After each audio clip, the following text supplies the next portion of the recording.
جو دن گزرتے ہیں اور ہر گزرتے دن کے ساتھ ایسا لگتا ہے کہ ریاست اور ریگریس کر رہی ہے.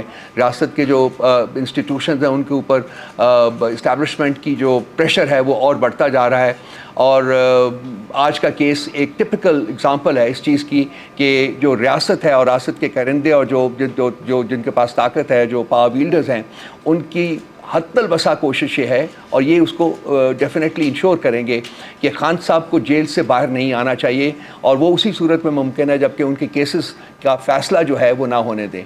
سو آج کا جو سین ہے وہ اس حالت میں بھی اپنے گروسم اور سکننگ قسم کے کنٹرولز کے ساتھ پھر انیکٹ ہوگا, شاید کتنی دفعہ انیکٹ کرنا پڑے. تو آج ہم لوگ انصاف کا قتل ہوتے ہوئے دیکھ رہے ہیں, ہم لوگ ریاست کو کمزور ہوتے ہوئے دیکھ رہے ہیں, ہم یہ تمام تماشا پچھلے 2 سال سے دیکھ رہے ہیں, اور اس سے پہلے بھی 76 سال کے عرصے میں جو اسٹیبلشمنٹ کا رول رہا ہوا ہے. میں تو بار بار کہتا ہوں کہ اگر اس ملک میں کوئی مسئلہ ہے جس کی وجہ سے یہ ملک ترقی نہیں کر سکا تو وہ اسٹیبلشمنٹ کی ڈائریکٹ انٹرونشن ہے یا انڈائریکٹ انٹرونشن ہے اپنے اسٹوجز کے through, kicking the prime minister out and then kicking them back into power. یہ ختم, اس کے لیے ہماری جو جدوجہد ہے وہ جاری رہے گی. اور آج بھی ہم نے اسی اسٹیبلشمنٹ کا ایک انتہائی گھنونا رخ جو ہے وہ عدت کیس کے کانٹیکس میں کمرہ عدالت میں دیکھا ہے. جب تک یہ ہوتا رہے گا نہ انصاف ملے گا, نہ آزادی ملے گی, نہ آئین بحال ہوگا, نہ قانون بحال ہوگا, اور نہ ہی جمہوریت بحال ہوگی. سو ہماری جدوجہد جو ہے وہ اس کے خلاف ہے اور یہ ہم جاری رکھیں گے. احمد فرحات کا کیس بھی آپ کے سامنے ہے. اتنے سارے دن اس کو حبس بجا میں رکھ کر, پہلے اس کو میرا خیال ہے باغ, آزاد کشمیر باغ میں کہیں اس کی اپیرنس کروائی گئی کسی پولیس اسٹیشن کے اوپر, اور وہاں سے کہا گیا کہ مظفر آباد میں اس کے خلاف ایک کیس اور درج ہے, وہاں بھیجا گیا. تو وہاں سے وہ کیس کے سلسلے میں مجھے آخری اطلاعات ملی تھی کہ اس کو وہاں سے چھوڑ دیا گیا ہے. تو ایک نظم حقائق پر مبنی ایک نظم لکھنے کی پاداش میں ایک انسان کے ساتھ پچھلے 1 مہینے میں, 1.25 مہینے میں کیا ہوا. ہم یہاں بیٹھے ہوتے ہیں, ہمیں یہ نہیں پتہ ہوتا کہ یہاں سے ہم اٹھ کے گھر بھی جائیں گے کہ نہیں جائیں گے. یہ میرے چہرے کے اوپر ایک داغ جو ہے وہ تو موجود ہے, شاید ساری زندگی جو ہے وہ میرے ساتھ رہے, لیکن جو ریاست کے اوپر گھنونے دھبے جو لگائے جا رہے ہیں ایوری ڈے, ہر دن کے ساتھ, وہ کبھی نہیں دھلیں گے. اور یہی لوگ جو کہ آج ظلم و بربریت کا جنہوں نے بازار گرم کیا گیا ہے, کل ریاست اسی کے شکنجے میں آئیں گے اور سنوائی ہوگی. سنوائی کے بغیر ریاست آگے نہیں بڑھ سکتی ہے. سو جو لوگ رسپانسبل ہیں ان کو اکاؤنٹیبل بھی ہونا پڑے گا. جھوٹی کہانیوں کے اوپر مقدمے بنائے جاتے ہیں اور پھر ریاست کی تمام تر جبر اور فسطائیت کو بروئے کار لا کر ان مقدمات کو طوالت بخشی جاتی ہے تاکہ جو مجرمین ہیں, جو ان کے حساب سے مجرمین ہیں لیکن ایکچولی وہ مجرمین نہیں ہیں, وہ آزاد نہ ہو سکیں. اس وقت خان صاحب کے خلاف جو عدت اور سائفر کے مقدمے ہیں وہ بالکل ورچولی ختم ہو چکے ہوئے ہیں, وہ کریش کر چکے ہوئے ہیں, اور ان میں سے آج ایک کا ججمنٹ آنی تھی وہ نہیں ہے. اب وہ دیکھتے ہیں کب آتا ہے. اسی طرح سے سائفر کا جو مقدمہ ہے وہ بھی کریش کر چکا ہوا ہے. توشہ خانہ میں خان صاحب کی سزا سسپینڈ ہو چکی ہوئی ہے اور القادر کے اوپر بیل کی ہے. سو یہ مطلب ایکچولی تو یہ تمام مقدمات آلریڈی ہو جانے چاہیے تھے اور خان صاحب کو جیل سے باہر آنا چاہیے تھا, لیکن ابھی تک وہ موجود ہیں. اور ہمیں خوف ہے وہ اس چیز کا ہے کہ اور مقدمات بھی ان قریب جو ہے وہ ان کے خلاف رجسٹر کیے جائیں گے. سو یہ تو آج کا جو ہوا ہے گنت, اس کی کچھ کہانی ہے.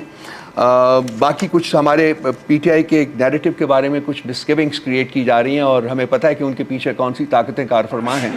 ایک تو 1971 کا جو ڈیبیکل تھا اس کے بارے میں بہت سی مسگیونگس کریٹ کی جا رہی ہیں. آپ دوستوں میں سے جنہوں نے حمود الرحمان کمیشن رپورٹ پڑھی ہے, اور میں نے I am one of those fortunate people who got a copy very early, اور میں نے وہ پڑھی ہے, اس میں کہیں بھی فوج کے بارے میں کوئی غلط بات نہیں کہی گئی, بلکہ کئی جگہوں کے اوپر کہا گیا ہے کہ فوج بہت بہادری سے لڑی. It was a failure of the leadership. اور اس میں ایک شخص کی بات بار بار کی گئی ہے جس کا نام تھا جنرل یحییٰ خان, آغا محمد یحییٰ خان, کہ اس نے اپنے اقتدار کو طوالت دینے کے لیے ریاست کو داؤ پر لگایا اور ریاست کے 2 ٹکڑے ہوئے. یہ اس وقت کی کہانی ہے 1971 کی, جب ایک شخص, ایک مطلق العنان حکمران نے اپنے اقتدار کو مزید طوالت دینے کے لیے ریاست کو داؤ پر لگایا اور 54% آف دا ریاست جو تھی وہ سیٹ کر گئی, وہ انڈیپینڈنٹ ملک بن گیا, وچ از کالڈ بنگلہ دیش ناؤ. سو پیرلل جو ہم ڈرا کر رہے ہیں وہ اس وقت میں اور آج کے وقت میں کر رہے ہیں کہ آج بھی ایک شخص واحد اپنی ڈکٹیٹرشپ کو، اپنے اقتدار کو طوالت دینے کے لیے پچھلے 2 سال سے اس نے بھی ریاست کو داؤ پر لگایا ہوا ہے۔ ہم اس زوم میں ہیں کہ مشرقی پاکستان 1000 میل دور تھا اور شاید وہاں لڑنا ہمارے لیے اتنا آسان نہیں تھا جتنا کہ یہاں ہوگا۔ ہم اس زوم میں ہیں کہ ہم یہاں ملک کا کوئی حصہ جو ہے وہ سیسیڈ نہیں کرنے دیں گے یا وہ الگ نہیں ہونے دیں گے۔ لیکن اگر آپ صرف ایک دائرانہ نظر ڈالیں تو اس وقت پاکستان کی 6 اکائیاں ہیں۔ 4 آپ کے پروونسز ہیں، گلگت بلتستان ہے اور آزاد کشمیر ہے۔ ان میں سے آزاد کشمیر ریسٹو ہے، گلگت بلتستان ریسٹو ہے، بلوچستان عرصہ دراز سے ریسٹو ہے، کے پی جو ہے وہ لٹرلی ایج کے اوپر ہے۔ تو کیا الٹیمیٹلی ہم نے پاکستان کی شکل پنجاب اور سندھ کی شکل میں دیکھنی ہے؟ اور جو شخص اپنے اقتدار کو طوالت دینے کے لیے اور اپنی ڈکٹیٹرشپ کو فردر پرپیچویٹ کرنے کے لیے جس نے ریاست کا فیوچر اس کے اوپر لگایا ہوا ہے، کیا ہم اس کو وہ یہ کام کرنے دیں گے جو وہ کام کر رہا ہے اس وقت؟ کیا ہماری عدالتیں اور باقی جو ہمارے ادارے ہیں وہ اپنا رول نہیں پلے کریں گے کہ ملک کے اوپر جو سٹینگل ہولڈ ہے ڈکٹیٹرشپ کا اس کو ختم کیا جائے اور آئین اور قانون اور جمہوریت کو بحال کیا جائے اس ملک پہ؟ اس ملک کا فیوچر کیا ڈکٹیٹرشپ سے لنکڈ ہے یا آئین اور قانون کے ساتھ لنکڈ ہے؟ کوئی بھی ریاست دنیا میں آج کل کے زمانے میں ایسی نہیں ہے جو کہ ڈکٹیٹرشپ کے بلبوتے کے اوپر آگے چل سکتی ہے۔ کسی نہ کسی طریقے سے، کسی نہ کسی شکل میں وہاں آئین اور قانون کی حکومت ہوتی ہے۔ یہ پاکستان وہ واحد ریاست ہے اس وقت جس نے کم از کم پچھلے 2 سال میں نہ صرف کہ آئین اور قانون کا ٹوٹل فقدان نظر آیا ہے بلکہ بریزن جسے کہتے ہیں بریزن طریقے سے اس کو وینڈلائز کیا گیا ہے۔ پاکستان کی ڈکٹیٹرشپس میں 1947 کے بعد سے جو 4 ڈکٹیٹرشپ آئی ہیں اس میں ایک چیز بڑی کامن تھی، وہ یہ تھی کہ جب وہ ٹیک اوور کرتے تھے تو آئین کو یا تو ایبروگیٹ کر دیتے تھے یا سسپینڈ کر دیتے تھے، موسٹلی ایبروگیٹ کر دیتے تھے۔ جتنے بھی ڈکٹیٹرز آئے ہیں انہوں نے آئین کو ایبروگیٹ کیا اور پھر عدلیہ کے ذریعے وہ ڈاکٹرن آف نیسیسٹی کے تحت اس کو لیجیٹیمائز کر لیتے تھے، اپنا اقتدار جو ہے وہ لیجیٹیمائز کر لیتے تھے اور انٹرنیشنل کمیونٹی سے پھر اپنے آپ کو لیجیٹیمائز کرانے کے لیے پاکستان کو آگ میں جھونکا جاتا تھا۔ وہ سوویت یونین کے خلاف لڑائی ہو انڈر ضیاء الحق یا وہ مشرف کے دور میں آور وار آن ٹیرر ہو، امریکہ کی وار، اس کا حصہ دار، اس میں صرف اور صرف پاکستان اور پاکستان کے عوام نے سفر کیا۔ آج پاکستان جو اکنامکلی کیپٹیو ہویا ہوا ہے، لٹرلی پینیز کے لیے وہ اب اپنا کشکول لے کے ساری دنیا میں پھر رہا ہے، اس کی سب سے بڑی وجہ پاکستان کی ڈکٹیٹرشپس ہیں اور یہ 2 لڑائیاں ہیں ادر دین دو small wars, lesser important wars جو کہ پاکستان نے لڑی۔ آج اس خطے کے اوپر آپ نظر ڈالیں تو جو امریکہ ایک اور لڑائی یہاں لڑنے کی تیاری کر رہا ہے اور وہ لڑائی ہے کنٹین چائنا کی لڑائی، اور پاکستان انڈائریکٹلی اس کا بھی حصہ اس میں بھی اپنا حصہ ڈالنے کی تیاری کر رہا ہے۔ اگر یہ ہوتا ہے تو پاکستان کا اپنا وجود جو ہے وہ خطرے میں پڑے گا۔ وہ آلریڈی کوئی زیادہ سیف نہیں ہے، لیکن اگر اس قسم کی لڑائی میں اگر پاکستان حصے دار بنتا ہے تو وہ پاکستان کا جو سروائیول ہے وہ خطرے میں پڑے گا۔ تو یہ وہ چیزیں ہیں جو کہ بیسیکلی تو ہماری لڑائی فوج کے ساتھ نہیں ہے، ہماری لڑائی شخص واحد کی آبجیکٹیوز کے ساتھ ہے، اپنے اقتدار کو طوالت دینے کا جو ان کا ایک انفیچویشن ہے ان کا، اس کے ساتھ ہے۔ اس سے ملک نے سفر کیا ہے، اس سے ملک ابھی بھی سفر کر رہا ہے اور سفر کرتا رہے گا اس وقت تک جب تک کہ یہ انفیچویشن وہ ڈکٹیٹرشپ ختم نہیں ہوتی اور آئین اور قانون کو بحال نہیں کیا جاتا۔ تو یہ لڑائی ہم نے لڑی ہے، یہ لڑائی ہم لڑ رہے ہیں اور یہ لڑائی ہم لڑتے رہیں گے اس وقت تک جب تک کہ ملک میں آئین اور قانون بحال نہیں ہوتا۔ ابھی کوئی 203 مقدمات ہیں خان صاحب کی ذات کے اوپر، اور وہ مقدمات جو ہیں وہ اپنی مختلف سٹیجز جو ہیں اس کے سے گزر رہے ہیں۔ میں چاہوں گا کہ جی آئی نو میں ہاں ایک سیکنڈ اور جو میں بھول گیا تھا اس میں، انہی مقدمات میں چونکہ ان کو کوئی پروف نہیں مل رہا تو انہوں نے ملک ریاض کو جو بحریہ ٹاؤن کے آرکیٹیکٹ ہیں ان کو اوپر پچھلے سال سوا سال سے بہت پریشر ڈلا ہوا تھا. مجھے ذاتی طور کے اوپر بھی علم تھا کہ کس طریقے سے اس کو پریشرائز کر رہے ہیں, اس کو ملک چھوڑنا پڑا تھا. لیکن وہ کہتے ہیں کہ پتہ نہیں کس وقت خدا اپنا خوف ڈال دیتا ہے لوگوں کے دلوں میں. شاید اس کے دل میں بھی خوف ڈلا اور اس نے کہا کہ میں اس کا ایک پولیٹیکل جو ایک یہاں لڑائی ہو رہی ہے اس کا حصہ نہیں بنوں گا. اس کی آپ کو پتہ ہے کہ اس کی جتنی بھی پراپرٹیز ہیں اس کے بارے میں بہت سے ایکشن لیے گئے ہیں. کل رات کو بحریہ ٹاؤن راولپنڈی میں ایک اسالٹ بھی کیا گیا, ایمبش کیا گیا اور وہاں سیل کر دیا گیا اس گھر کو, اور ریکارڈ جو تھا وہاں کا سارا وہ قبضے میں لے لیا گیا. لیکن اس کے بعد پھر ایک ملک ریاض کی ایک سٹیٹمنٹ آئی ہے کہ میں کسی صورت میں اس لڑائی کا حصہ نہیں بنوں گا, میں اپنا بزنس جو ہے وہ جاری رکھوں گا. اور میری اطلاع کے مطابق 3 دن پہلے, میرا خیال آج بھی وہ دبئی میں ہی ہیں, جناب صدر پاکستان بھی گئے ہیں وہاں, اور سنا ہے کہ ذاتی طور کے اوپر بھی انہوں نے اس سے ملاقات کرنے کی کوشش کی ہے. مجھے نہیں پتا کہ ملاقات ہوئی ہے یا نہیں ہوئی, لیکن مجھے یہ پتا ہے کہ وہ شاید اس کو اب بھی پریشرائز کرنے میں کامیاب نہ ہوں. تو یہ وہ محرکات ہیں دوستو جو میں نے آپ کے سامنے بیان کیے ہیں کہ false, frivolous and fraudulent cases register کیے خان صاحب کے خلاف. وہ چھوٹی عدالتوں سے بزور شمشیر انہوں نے فیصلے لے لیے, لیکن جب بڑی عدالتوں میں پہنچے تو وہ سسٹین نہیں کر سکے, سب ایک ایک کر کے کریش کر رہے ہیں. اور اب یہ اور فیک قسم کی شہادتیں ملک ریاض کی ہوں یا کچھ اور لوگوں کی ہو, اور جیسے یہ خاور مانیکا جیسے گرے ہوئے گھٹیا لوگ جو ہیں ان کی شہادت ہو, اس کو 4-3 مہینے انہوں نے پکڑ کے رکھا ہے. آپ بھی جانتے ہیں, میں بھی جانتا ہوں کہ ان 3 مہینوں میں اس کے ساتھ کیا سلوک رکھا گیا ہوگا. اور آج وہ کینری کی طرح وہاں باہر نکلا ہوا, وہ ایک ایک singing a song on a tune that is provided by the power wielders. تو یہ مقدمے تو سسٹین نہیں کر سکتے ہیں. لیکن پرابلم یہ ہے, جو سوال ہے سب سے بڑا, کہ جی اگر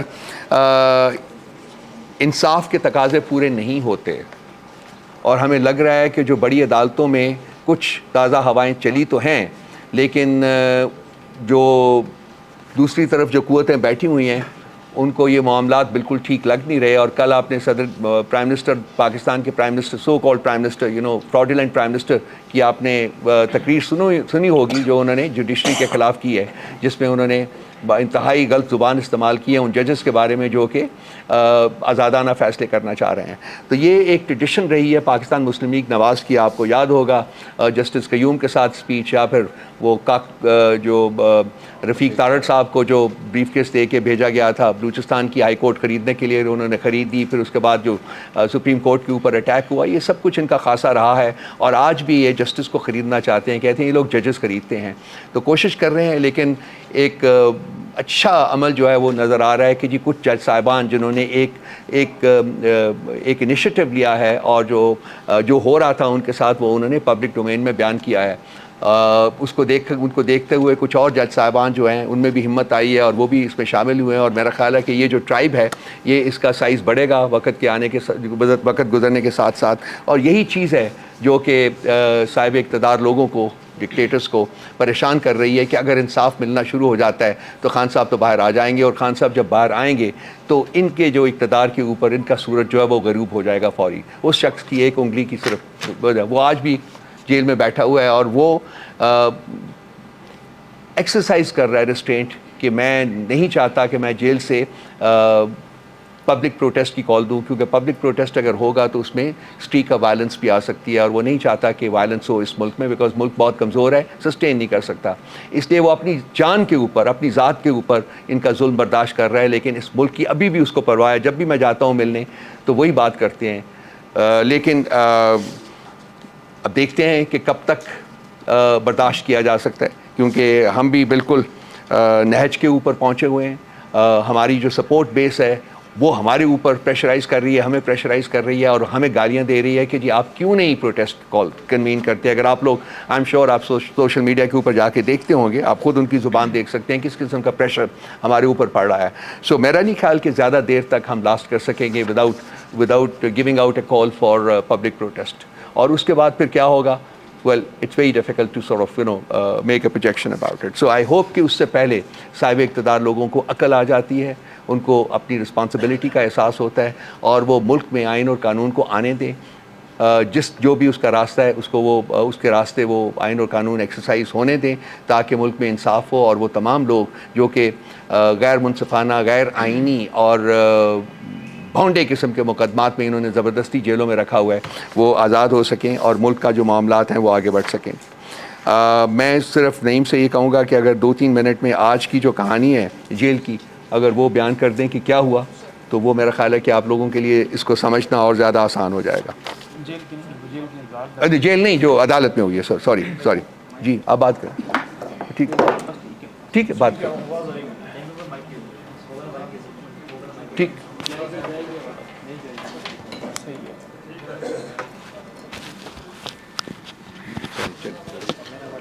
بسم اللہ الرحمن الرحیم۔ آپ تمام دوستوں کا، جتنے میڈیا کے پرسنز آئے ہوئے ہیں، سارے سب کا بہت شکریہ۔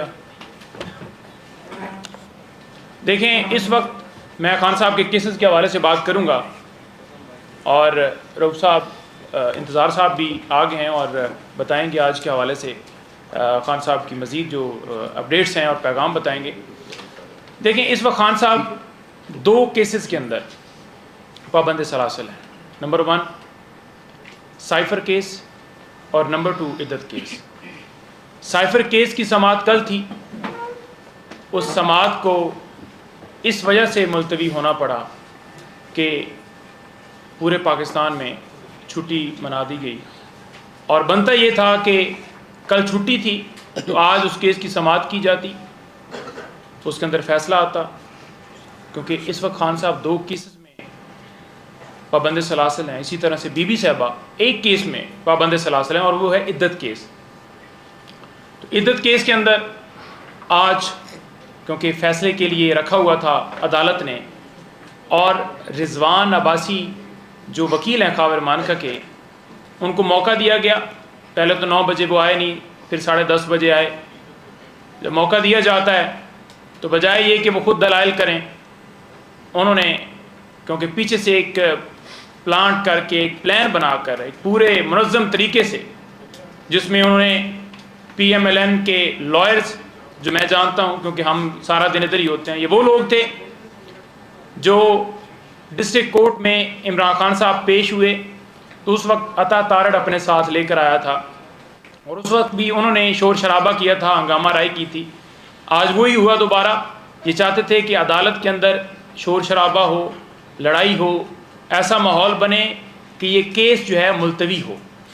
لیکن میں سلام پیش کرتا ہوں تمام ہماری جتنی خواتین ہیں، ہمارے لائرز ہیں، جتنے وہاں پر میڈیا پرسن سارے لوگ موجود تھے، انہوں نے بڑا، کسی نے اس طرح کا معاملہ نہیں کیا اور بڑا تحمل مزاجی کا مظاہرہ کیا، اور ہم نے عدالت کو یہی کہا کہ یہ چاہتے ہیں کہ یہاں پر ماحول خراب ہو، کیونکہ جس طرح وہ گندی زبان استعمال کر رہے تھے خان صاحب کے بارے میں، بی بی صاحبہ کے بارے میں الفاظ یہاں پر وہ نہیں لے سکتا جس طرح کے وہ الفاظ لے رہے تھے۔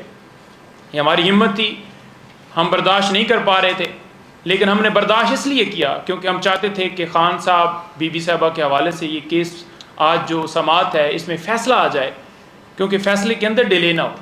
لیکن دوسری طرف سے مسلسل جج صاحب کے اوپر بھی اس طرح کا الزام لگایا گیا کہ آپ میرٹ کے اوپر فیصلہ جو ہے وہ نہیں دیں گے، آپ انصاف نہیں دیں گے، آپ نہیں ٹھیک کیس چلا رہے، اور بغیر کسی جواز کے اس سے پہلے ریکیوزل کی اپلیکیشن جو ہے وہ دی گئی، اور اس کے اندر کوئی گراؤنڈ نہیں بتائی گئی کہ کس بنیاد کے اوپر ریکیوزل کی اپلیکیشن، یعنی کہ آپ یہ کیس نہ سنیں، تو عدالت نے وہ درخواست خارج کر دی۔ دوسری دفعہ یہ پلان کر کے سارا کیا۔ اب دیکھیں آپ، ایک کیس ہوتا ہے جی، اس کیس کے اندر مکمل دلائل دیے گئے، دلائل میں پورا ٹائم دیا گیا، بلکہ پورا ٹائم کیا، اتنے گھنٹے دیے گئے، ایک چیز کو بار بار ریپیٹ کیا گیا، کوئی شہادت ہے جی، کراس ہے جی، یہ ہے وہ ہے جی۔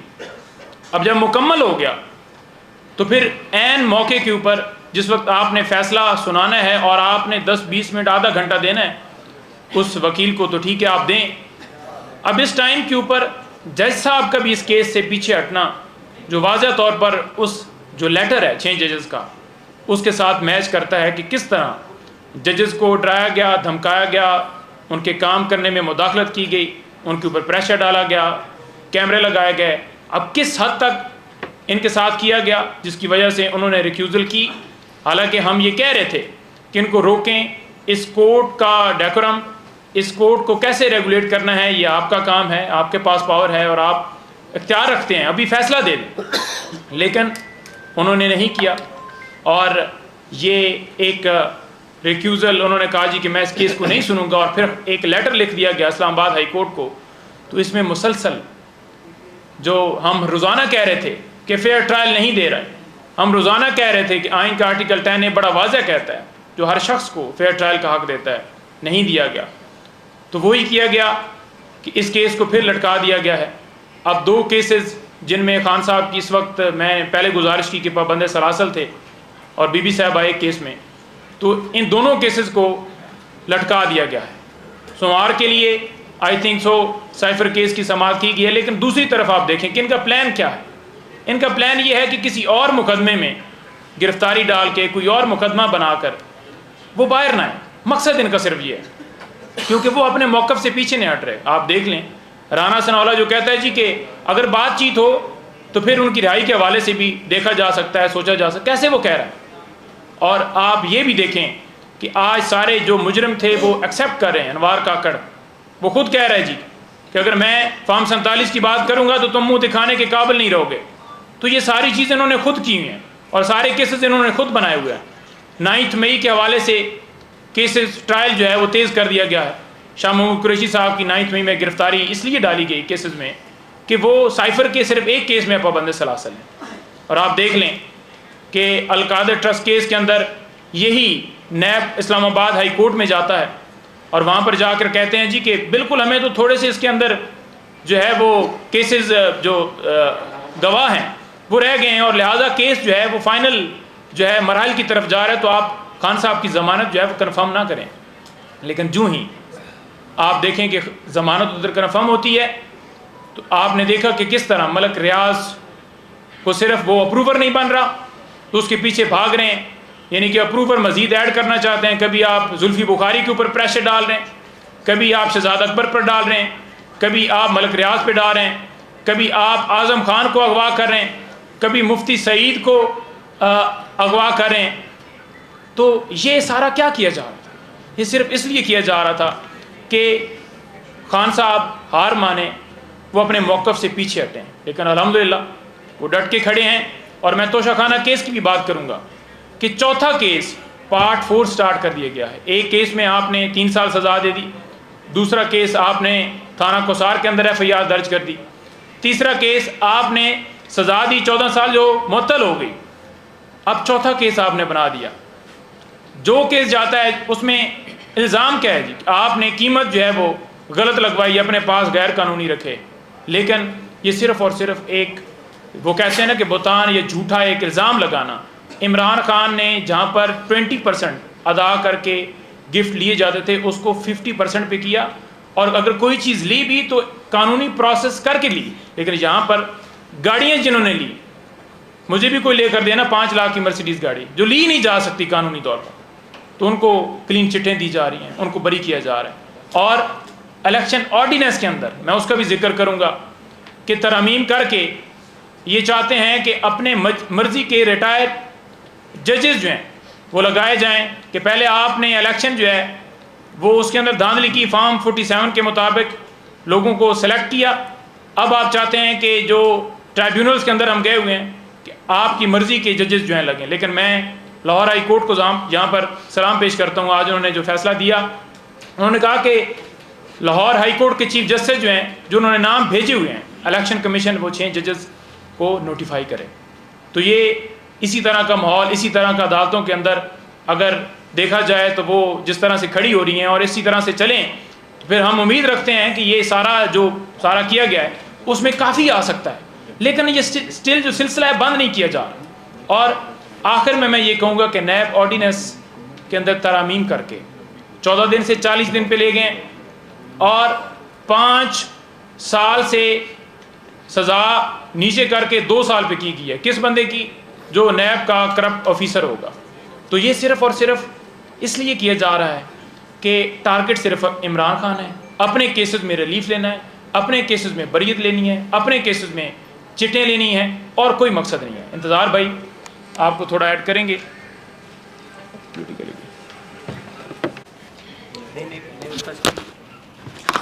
بہت شکریہ جی، بہت کافی ٹائم لے لیا. میں بریفلی بس 2-3 باتیں آپ سے کروں گا. خان صاحب ابھی ٹھیک ہے، بہت اچھا. جی بسم اللہ. Thank you. بسم اللہ الرحمن الرحیم. بہت شکریہ تمام دوستوں کا. ابھی اڈیالہ جیل سے میں واپس آ رہا ہوں جی. 9 مئی کے کیس لگے ہوئے تھے وہاں پہ اور ان میں سماعت ہوئی جو کہ 12 جون کے لیے ملتوی ہوئے ہیں. خان صاحب نے وہاں پہ بات کی ہے 3-4 چیزوں کے اوپر جن کا یہاں پہ ذکر کرنا بہت ضروری ہے. سب سے پہلے انہوں نے سوال پوچھا ہے کہ اگر نگران وزیر اعظم کاکڑ کا کام الیکشن کروانا تھا اور انہوں نے جب الیکشن خود کروائے اور اس کے بعد آج وہ سوال کرتے ہیں کہ اگر آپ میرے سکینڈلز کے اوپر بات کریں گے، ویٹ سکینڈل کے اوپر بات کریں گے تو میں آپ کے فارم 47 کی بات کروں گا. قوم یہ سوال کرتی ہے. خان صاحب نے یہ کہا کہ آپ پوچھیں، پوری قوم یہ پوچھے، اس حکومت سے پوچھے اور سپریم کورٹ سے گزارش کرے کہ ہم نے یہ کیس 8 فروری کی جو تھیفٹ ہے اس کے اوپر جو کیس فائل کیا تھا اس کے اوپر جوڈیشل کمیشن کیوں نہیں بنایا جا رہا. اور پرائم منسٹر کاکڑ کی جو بات ہے اس کو راولپنڈی کمشنر نے سیکنڈ کیا ہے. جو راولپنڈی کمشنر بات کر رہے ہیں وہی بات کاکڑ صاحب کر رہے ہیں. یہی بات آپ کو پورے ملک میں نظر آئے گی. تو جب آپ عوام کے منتخب نمائندوں کو اختیار اور حکومت نہیں دیتے تو پھر 71 جیسے حالات پیدا ہوتے ہیں. پھر آپ ملک کی جماعتوں کو اس طرف لے کے جاتی ہیں جس طرف نہیں جانا چاہیے. اس کے علاوہ خان صاحب نے سوال پوچھا ہے کہ محسن نقوی صاحب کی پراپرٹی باہر دبئی لیکس میں آئی ہے. تو انہوں نے اپنے بارے میں ذکر کیا کہ میں تو ساری زندگی باہر پیسہ کمایا اور اپنی کمائی جو ہے میں واپس لے کے آیا اور جہاں پہ پوچھا گیا سپریم کورٹ آف پاکستان میں پوری مکمل منی ٹریل میں نے دی ہے. جب محسن نقوی صاحب کام یہاں پاکستان میں کرتے ہیں تو ان کی دولت کیسے باہر چلی گئی، یہاں سے پاکستان سے پیسے کیسے باہر گئے اور کس طرح انہوں نے پراپرٹی خریدی، یہ سوال پوری قوم کو پوچھنا چاہیے. جو بھی اقتدار میں آتا ہے، نواز شریف ہوں، زرداری ہوں یا محسن نقوی آئے ہیں، تو ان تمام لوگوں کی پراپرٹیز جو ہیں وہ باہر کیسے بن جاتی ہیں. یہ سوال ہم سب کا سوال ہے. یہ خان صاحب کی طرف سے اسپیشلی پوچھا گیا اس لیے یہاں رکھا جا رہا ہے. اس کے علاوہ انہوں نے ایک اور اہم نقطے کے اوپر بات کی ہے. انہوں نے کہا کہ جو ویٹ کا سکینڈل پنجاب کے اندر آیا جس کا اثر پنجاب کے اوپر ہوا کہ پنجاب کے کسان کو جس طرح سے آج اس کی گندم نہیں خریدی جا رہی، اس کی محنت کی جو اس کی محنت کا پھل ہے اس کو نہیں دیا جا رہا، آج کوئی خریدنے والا نہیں ہے. سڑکوں پر گندم رل رہی ہے پنجاب کے اندر. تو اس کا کون ذمہ دار ہے، کون ان سے پوچھے گا؟ اس کے اوپر حکومت کو جواب دینا ہوگا، تفصیلات سامنے لانی ہوگی. جب تک یہ تفصیلات سامنے نہیں آئیں گے ہم اس ایشو کے اوپر بات کرتے رہیں گے اور ایشو کو اٹھا کے رکھیں گے. یہ کوئی کسی بھول میں نہ رہے کہ پنجاب کے کسانوں کو تحریک انصاف یا عمران خان بھول گئے ہیں. عمران خان صاحب کا واضح پیغام ہے کہ ہر کسان کی محنت کو اس کا پھل ملنا چاہیے. اس کے علاوہ پنجاب حکومت کی جانب سے نئے کیسز بنائے جانے کا انکشاف ہوا ہے. ان کی طرف سے پریس کانفرنس کی گئی جس کے اندر بتایا گیا کہ غداری کے کیسز جو ہیں وہ بنائے جائیں گے. خان صاحب نے اس کو بڑا ویلکم کیا ہے. انہوں نے کہا ہے کہ میں نے کبھی پاکستان سے غداری نہ کی ہے نہ میں کر سکتا ہوں. میرے خلاف تمام کیسز جو ہیں وہ جھوٹے ہیں. آپ دیکھ رہے ہیں جس طرح سے اوپن کورٹس کے اندر جو کیسز آ رہے ہیں وہ تمام کیسز آپ دیکھ رہے ہیں کہ کسی ایویڈنس کے بغیر، کسی ثبوت کے بغیر بنائے گئے تھے. البتہ اس نئے کیس اور اس نئی سازش کو انہوں نے اس طرح سے ویلکم کیا ہے کہ انہوں نے کہا ہے کہ میری صرف ایک شرط ہے، میں یہ مقدمہ بھگتنے کو تیار ہوں لیکن شرط صرف یہ ہے کہ یہ نیشنل ٹیلی ویژن پر لائیو دکھایا جائے. میں خود اس کیس کے اندر اپنی وکالت کروں گا اور اس کیس کو دیگر کیسوں میں تو آپ بھاگ جاتے ہیں، کبھی کوئی بہانہ بناتے ہیں، اس کے اندر تو ایسی کوئی بات نہیں ہے. میں نے صرف بات کی ہے حمود الرحمان کمیشن رپورٹ کے اوپر اور وہ کمیشن جو ہے حکومت پاکستان کا کمیشن تھا. وہ عمران خان نے کمیشن نہیں بنایا تھا، وہ کمیشن تحریک انصاف نے نہیں بنایا تھا. اور وہ رپورٹ سب کے سامنے آنی چاہیے اور حقائق اور تاریخ جو ہے وہ اس سے سبق سیکھنا چاہیے. اس کا جو نتیجہ نکلا تھا وہ انتہائی افسوسناک تھا. عمران خان نے یہ بھی کہا کہ 71 کے واقعات کا سب سے بڑا نقصان یحییٰ خان کی وجہ سے ہماری فوج کو ہوا ہے.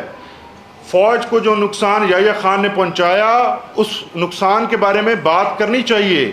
ہماری فوج نے یہ خان صاحب نے آج فرمایا کہ یہ عمود الرحمان کمیشن رپورٹ میں واضح طور پہ آیا ہے, یہ لکھا ہے کہ جب ہماری فوج کو موقع ملا تو وہ بہت دلیری سے لڑی, لیکن جو اوور آل نقصان فوج کو ہوا, فوج کے امیج کو, اس کی وجہ سے فوج کو خود یحییٰ خان کو تبدیل کرنا پڑا. تو یہ بڑی اہم چیزیں ہیں, یہ تاریخ ہے اور اس تاریخ سے سیکھ کے ہم آگے بڑھیں گے. انہوں نے کہا کہ میں پاکستان کی بہتری چاہتا ہوں, مضبوط جمہوریت چاہتا ہوں, پاکستان کی عوام کو ایک ایسا مستقبل دینا چاہتا ہوں کہ جس میں تمام لوگ سیف ہوں, سب لوگوں کے حقوق محفوظ ہوں اور جہاں لا اینڈ آرڈر ہو اور انویسٹمنٹ آئے. بہت شکریہ جی. وہ ختم کرتے ہیں اس کو. جناب فراز صاحب نے کہا تھا کہ تیرا جبر و ظلم بلا سے ہی میرا حوصلہ بھی کمال ہے. Any question? یہ بتا دیجئے کہ چند روز پہلے ترکن صاحب کے ترکمان جو کہ سلندر صاحب کے تھے ان پر حملہ ہوا, ظاہر ہے ان کے دلائل سے کوئی اختلاف کر رہا تھا, تشدد کی سیاست کو رنگ دیا, اگر ان پر حملہ ہوا پورے پاکستان مذمت کی.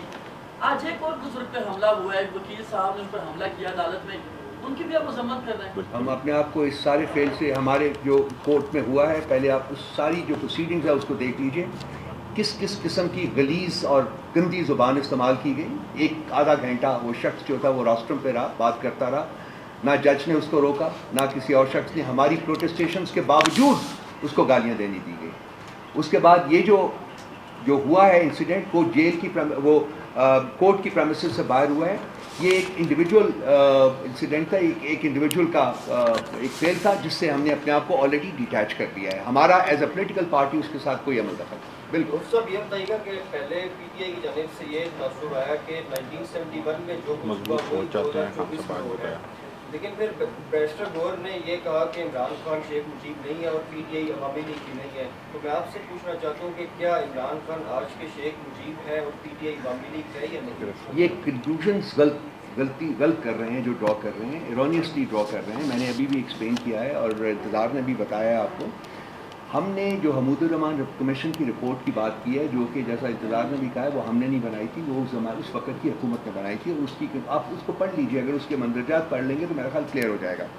اس میں فوج کی بہادری کی تعریف کی گئی, لیکن ایک شخص جو تھا, شخص واحد جو اس وقت ملک کے اوپر حکمران تھا, جنرل یحییٰ خان اس کا نام تھا, وہ چاہتا تھا, اس نے کمٹ کیا تھا مجیب الرحمان کو جب وہ الیکشن جیتا تھا کہ پاور ٹرانسفر کی جائے گی, اور وہ ڈھاکہ گیا اس سلسلے میں.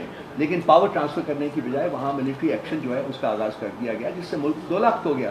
تو ایک شخص واحد کی بات کی ہے, وہ شخص واحد اپنی جو lust for power to continue, اور اس نے 5 سال اپنا آلریڈی ایک کانسٹیٹیوشن بھی ڈرافٹ کروا دیا ہوا تھا. شریف الدین پیرزادہ صاحب انوالو تھے اس میں. وہ کانسٹیٹیوشن یہ بھی ایک پاکستان کی تاریخ کا ایک حصہ ہے. کانسٹیٹیوشن بھی ڈرافٹ ہو گیا ہوا تھا کہ وہ آئندہ 5 سال کیسے حکومت کرے گا. تو شخص واحد کی جو لسٹ ہوتی ہے اس کی وجہ سے ریاستیں سفر کرتی ہیں. ہماری بھی بات بالکل اس کانٹیکسٹ میں ہے کہ اس وقت بھی ایک شخص واحد جو ہے اس کی لسٹ پر پاور جو ہے اس کو اجازت نہیں دیتی کہ وہ پاکستان میں آئین, قانون اور جمہوریت کو آنے دے. اور ہماری جو لڑائی ہے وہ آئین, قانون اور جمہوریت کے لیے ہے. یہ ہمارا کانفلکٹ ہے. یہ اس میں نہ فوج کے بارے میں ہم نے بات کی ہے نیگیٹیولی, نہ کسی اور چیز کے بارے میں کی ہے. ہم نے صرف ڈکٹیٹرشپ جو ہے جو کہ اس ملک کا سب سے بڑا کرائسس رہا ہوا ہے پچھلے 76 سالوں میں, ڈائریکٹ ڈکٹیٹرشپ جب مارشل لاس لگے, اور انڈائریکٹ ڈکٹیٹرشپ جب کہ اسٹوجز کے ذریعے اس ملک کے اوپر حکومت کی گئی. آج بھی ایک اسٹوج حکومت بیٹھی ہوئی ہے جس کے ذریعے یہ پینٹومائمز ہیں اور ان کی تنابیں جو ہیں وہ پیچھے سے کھینچی جاتی ہے, تو لیفٹ رائٹ رائٹ. یہ بتاتے ہیں کہ نواز شریف صاحب نے کہا ہے کہ وہ سیاست چھوڑ دیں گے اگر عمران خان یہ ثابت کر دیں کہ انہوں نے. اس کا میں جواب دوں, خان صاحب نے جواب دیا. کب یار یہ اس کی پرورش, اس کو ڈسکور کس نے کیا تھا؟ نہیں, اس نے ڈسکور, وہ تو جو کیا تھا اس نے, میں آپ سے سوال کر رہا ہوں, اس کو ڈسکور کس نے کیا تھا؟ اس کا نام تھا جنرل جیلانی. اسی کے پودے میں اس کو ڈالا گیا تھا اور اس کو نرچر کیا گیا تھا. 1982 میں یہ پنجاب کے وزیر خزانہ بنے تھے. کس الیکشن کے تحت بنے تھے؟ کیا کوئی الیکشن ہوا تھا؟ اس کے بعد یہ 1985 میں پاکستان کے پرائم منسٹر بنے تھے. کس الیکشن کے تحت بنے تھے؟ وزیر اعلیٰ پنجاب کے کس الیکشن کے تحت بنے تھے؟ کس نے کرایا تھا؟ چھوڑا کریں, غیر جماعتی کوئی الیکشن نہیں ہوا تھا, اپوائنٹڈ تھے. اس کے بعد بھی یہ نرچر ہوتے گئے ہیں. جب یہ ان کے اپنے ٹیمپرامنٹ کی وجہ سے یہ مجبور ہیں کہ جی ہر ایک سے لڑائی کرتے ہیں, وہ کرتے رہے. لیکن یہ وہ شخص ہے, میں بھٹو کی جو اور زرداری صاحبان ان کی بھی پارٹی نے وہیں پرورش پائی ہوئی ہے, وہیں سے شروع ہوئے تھے. ایوب صاحب کے ساتھ تھے وہ 8 سال 8.5 سال وہ رہے ہوئے منسٹر رہے ہوئے. یہ ان کی پارٹی تو ایک انتہائی یہ بھونڈا اسٹیٹمنٹ ہے کہ جی ہم نے اسٹیبلشمنٹ کی بی ٹیم کے طور کے اوپر کام نہیں. یہ تو پیداوار ہی اسٹیبلشمنٹ کی ہے. اسغر خان کیس بھی ہے, بہت سے اور کچھ بھی ہے, بہت کچھ اور ہے. جی بتائیے گا, آج جو ہائی کورٹ کے باہر ہوا, اگر عدالتیں یا ادارے انصاف نہیں دیں گے, کیا عوام اپنا حساب خود لے گی؟ کیا اسی طرح سے جو ہے انتقام یہ میں نے اپنے کچھ کہا بھی ہے کہ جی ہم اب بالکل نہج کے اوپر پہنچے ہوئے ہیں بھائی, اور پتہ نہیں کہ ہم کتنی دیر اپنے آپ کو ہولڈ کر سکتے ہیں کہ نہیں کر سکتے. کر بھی سکتے ہیں کہ نہیں کر سکتے ہیں, کیونکہ ہمارے اوپر پریشر بہت ہے. دیکھیے اگر عدالتیں ڈیلیور نہیں کریں گی, اگر ملک کے ادارے ڈیلیور نہیں کریں گے, تو عوام کے پاس تو جانا پڑے گا. اس سے تو نہیں آپ ہمیں روک سکتے. وہ تو صاحب یہ بتائیے گا, آپ بار بار تقریر میں کہہ رہے ہیں پریس کانفرنس میں کہ ایک شخص تھا, وہ شخص کون ہے؟ ذرا ہم کا نام بھی بتائیں. آپ کو نہیں پتا؟ اگر آپ حلفاً کہہ دیں کہ آپ کو نہیں پتا تو میں بتا دوں. آپ حلفاً کہہ دیں کہ آپ کو نہیں پتا, وہی جو اس ملک کے اوپر حکومت کر رہا ہے اس وقت, وہ اس وقت اس ملک کے اوپر جو حکومت کر رہا ہے وہی ہے. اچھا سر, یہ اس وقت ایسا لگ رہا ہے سیاسی جماعتیں تو اپنے ماضی سے سیکھتی ہیں, چیزیں بہتری کی طرف جاتی ہیں, لیکن جہاں تک ملک ریاض ہے, اب وہ بھی انقلابی بننے کی کوشش کر رہا ہے. کراچی کی زمینوں پہ قبضہ کرنے والا, یہاں پر انلیگل کام کرنے والا. کیا آپ یہ سمجھتے ہیں کہ یہ جو سیاسی جماعت کے ساتھ جو کچھ ہوتا رہا وہ تو اپنے وقت سے سیکھتی ہے, ملک ریاض کی اس وقت جو جدوجہد ہے یہ آئینی جدوجہد ہے, اور وہ بھی ایک قسم کی انقلابی جو باتیں کر رہا ہے, وہ اس کو بھی آپ اسی طرح لیتے ہیں یا ماضی اس کا جس طرح کا ہے ہمارے سامنے؟ دیکھو بچے, میں آپ کو بتاؤں, میں نے ابھی اپنے جب میں بات کر رہا تھا تو میں نے کہا تھا کہ کچھ نہیں پتا ہوتا کہ کس وقت خوف خدا پیدا ہو جاتا ہے. ملک ریاض کا جو ماضی ہے وہ عبارت ہے, سب کو پتہ ہے, آپ کو بھی پتہ ہے, مجھے بھی پتہ ہے. آپ اس کے بارے میں اس طریقے سے بات نہیں کر سکتے کہ جی میں اس کی تعریف کروں یا یہ کروں یا وہ کروں. لیکن خوف خدا اگر پیدا ہو کے اگر انسان صحیح بات کام شروع کر دے تو میرا خیال ہے کہ اس کی تعریف ہی کرنی چاہیے.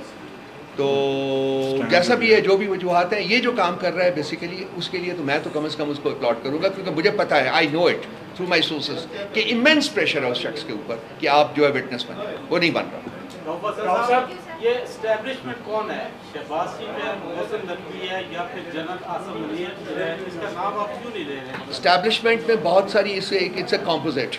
اسٹیبلشمنٹ میں بہت کچھ آ جاتا ہے, ملک کے بہت سارے ادارے آ جاتے ہیں. فوج بھی اس میں ہوتی ہے, سول بیوروکریسی بھی اس میں ہوتی ہے, پولیس بھی اس میں ہوتی ہے, اس میں الیکشن کمیشن بھی اس میں آ جاتا ہے, اس میں عدالتیں بھی آ جاتی ہیں. یہ تمام لوگ جو ہے نا, یہ کنگلیمریٹ ہے جو کہ اس کو پرپیچویٹ کرتا ہے ڈکٹیٹرشپ کو, جس میں کہ قانون نہیں ہوتا, جس میں آئین نہیں ہوتا, جس میں جمہوریت نہیں ہوتی, بلکہ وہ شخص جس کے ہاتھ میں گن ہوتی ہے وہ ویلڈ کرتا ہے پاور, اور وہ ان تمام اداروں کو اس سمت میں راغب کرتا ہے جو کہ اس کی سمت ہوتی ہے. وہ آپ ہی کر لیجیے. قبل ماضی میں بھی اسی طرح مسلم نواز جب اپوزیشن میں تھی وہ ایک شخص سے بات کا ذکر کیا کرتی تھی, لیکن پھر ہمیں دیکھنے کو ملا کہ پارلیمان میں اسی مسلم نواز اور پوری اپوزیشن نے ہاتھ باندھ کر اس شخص سے بات کو ایکسٹینشن دی. کیا آپ کی جماعت کے پیچھے وہی مستقبل کو نہیں ہونے والا کسی غلطی کی تھی جی اس وقت؟ میرا نہیں خیال کہ پی ٹی آئی اس قسم کے کام کو دہرائے گی.